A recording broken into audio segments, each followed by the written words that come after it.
शहापूर तालुक्यातील मुसई येथे उपोषणकर्ते भरत निशिते यांचा नुकताच सत्कार सोहळा पार पडण्यात आला।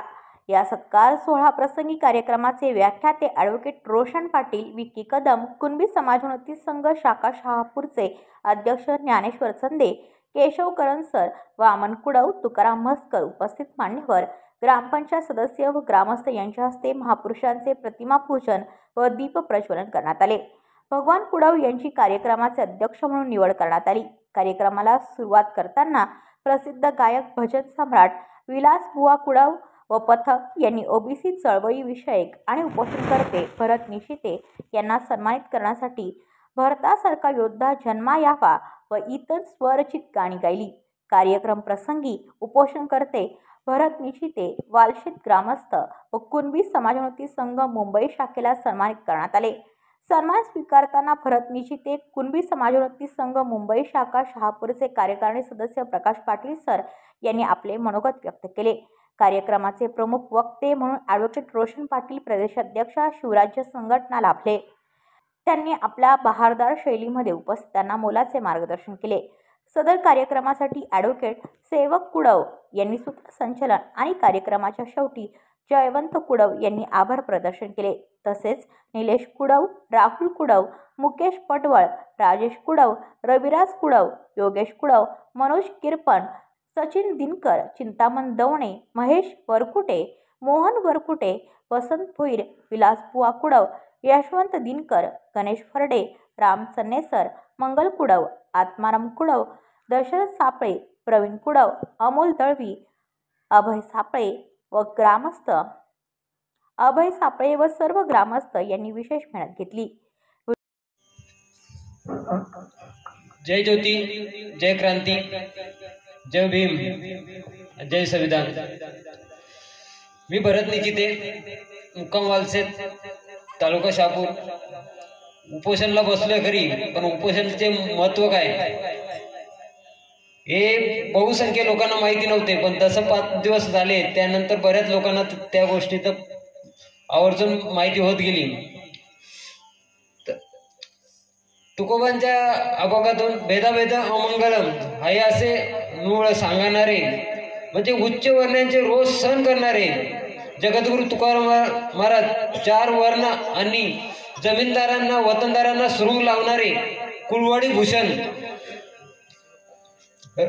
रयतराजे छत्रपती शिवाजी महाराज, ज्यांच्या शिकवणीतून 2 महात्मा महान राजे उदयास आले, अशा राजमाता जिजाऊ, आधुनिक भारतातील महत्व शूद्र, अतिशूद्र यांना शिक्षणाची, म्हणजे ज्या काळामध्ये युरोपमध्येही सार्वजनिक शिक्षण नव्हतं, त्या काळात महात्मा ज्योतिबा फुलेंनी, सावित्रीबाई फुलेंनी हा विचार भारतामध्ये पहिल्यांदा मांडला। अशा महान, तसेच सत्तेच्या मार्गावर पुढे नेण्याचे काम ज्या आज मी उभा आहे, असे शहापूर तालुक्याचे स्वातंत्र्य सैनिक किसनभाऊ भेरे, महाराष्ट्रातील ओबीसीचे नेते, आयुष्यभर लढा देऊन आम्हाला भूमिपुत्रांना न्याय दिला, ते कुल व कायद्याचा आम्हाला जमिनीचे मालक केले, असं दिबा पाटील, नारायण नागो पाटील, भारतातील या आपल्या सत्याच्या चळवळीत सर्वात तेजस्वी बौद्धिसत्व बाबासाहेब आंबेडकर यांना विनम्र अभिवादन आणि कोटी कोटी प्रणाम। मी भरत निशिते काही दिवसापूर्वी उपोषण बसलो जातवार जनगणना व्हावी व इतर मागण्यांसाठी। सलग 5 दिवस लढा देऊन पुढे मोबाईल अजिबात माझ्या गावामध्ये कोणत्याही प्रकारचा नेटवर्क नाही, तरी सुद्धा त्या गावातली माझ्या भावांनी, वडिलांनी जो साथ दिला तो आवर्जून आयुष्यभर, म्हणजे जीवन आहे तोपर्यंत मी कधीच विसरणार। म्हणून मी 5 दिवसाचा जो उपोषण केलं ते सर्व श्रेय माझ्या गावातल्या नवतरुण पिढीला देतोय आणि वृद्ध लोकांना, ज्यांनी रात्रीचा दिवस केलं आणि माझ्याकडे सुरक्षापणे बघत होते, अशा लोकांना मी परत नमन होतोय। आणि दुसरी गोष्ट अशी आहे का गावातल्या ज्या नवतरुणांनी जो निधी जमा केला, तो निधीही ताबडतोब दुसऱ्या दिवशी पूर्ण हिसाब करून राष्ट्रीय ओबीसी महासंघाकडे तो सबूतही केला। म्हणून परत मी त्या नवतरुणांना आवर्जून मनापासून धन्यवाद देतोय आणि मला त्याची एक खात्री झाली की मी पुढे आता किती कुठेही आंदोलन केलं तरी माझ्या गावातले ते 9 तरुण आहेत, शहापूर तालुक्यात 9 तरुण आहेत, जिल्ह्यातले 9 तरुण आहेत, हे माझ्या पाठोपाठ येतील. आता मुद्दा मी एवढाच घेतला होता का जात निहाय जनगणना व्हावी. खरं सांगायचं म्हणजे हा सोपा नव्हता. म्हणजे एक सांगायचं म्हणजे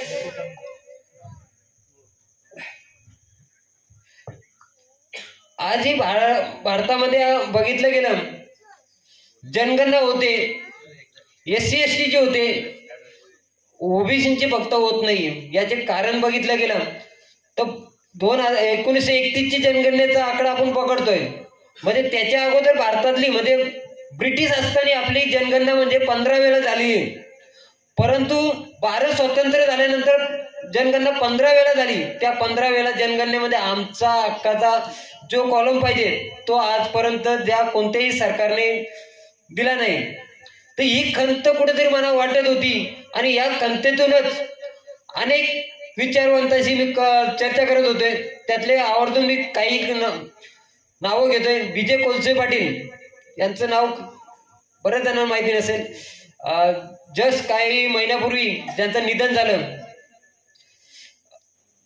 असं प्राध्यापक हरी नरके सर आणि दुसरे प्राध्यापक सावंतदेवरे सर यांची वारंवार चर्चा होत होती ना. याच्यातून हा मुद्दा माझ्या वारंवार मेंदूवर कुठेतरी घाव घालत होता आणि त्यामुळेच मी हा उपोषणाचा मुद्दा पुढे घेतला.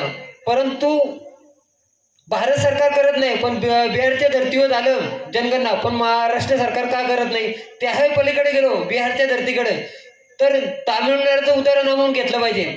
तर तामिळनाडूमध्ये आजही 70% आरक्षण आपल्याला आहे, पण तिथे आपण बघितलं गेलं 10% गरीब ब्राह्मणांना त्यासाठी राखीव जागा सोडित आहेत.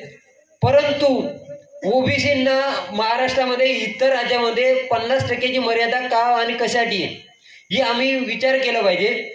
आणि थोडंसं मी धावपळीतून घेतोय आणि पहिल्यांदा म्हणजे दुसऱ्यांदा आज बोलतोय तर थोडासा मी मागे जातो. मी म्हणजे भारताची संविधान 26 जानेवारी 1950 रोजी लागू झालं. त्यानंतर लगेच बाबासाहेब आंबेडकरांनी ओबीसीच्या वर्गासाठी 27 सप्टेंबर 1951 रोजी आपला कायदेशीर मंत्रिमंडळाचा राजीनामा दिला. आणि याच राजीनाम्याचा त्या काळामध्ये म्हणजे त्या तत्कालीन प्रधानमंत्री भारताचे पंडित जवाहरलाल नेहरू यांनी थोडीशी चिकित्सा केली की बाबा आता आमचं खरं नाहीये का, हजारो वर्षापासून आम्ही यांच्यावर राज्य करतोय आणि बाबासाहेबांच्या चळवळी मागे हा बहुसंख्य ओबीसी म्हणजे 65% हा ओबीसी समाज त्यांच्या मागे गेला तर आम्हाला कोणत्याही प्रकारचा इथे राजकीय, धार्मिक आणि कोणत्याही प्रकारचा दबदबा राहणार नाही. आणि म्हणूनच पंडित जवाहरलाल नेहरूने तत्कालीन 1953 काका कालेकर आयोग नेमला गेला. परंतु हा काका कालेकर आयोग 2 वर्षे भारताचं भ्रमण केल्यानंतर 1955 म्हणजे 31 जुलै 1955 तो अहवाल शासनाकडे राजेंद्र प्रसाद यांच्याकडे सबूत केला. व्हिडिओ रिपोर्टर भरत दळवी, KTV न्यूज, शहापूर.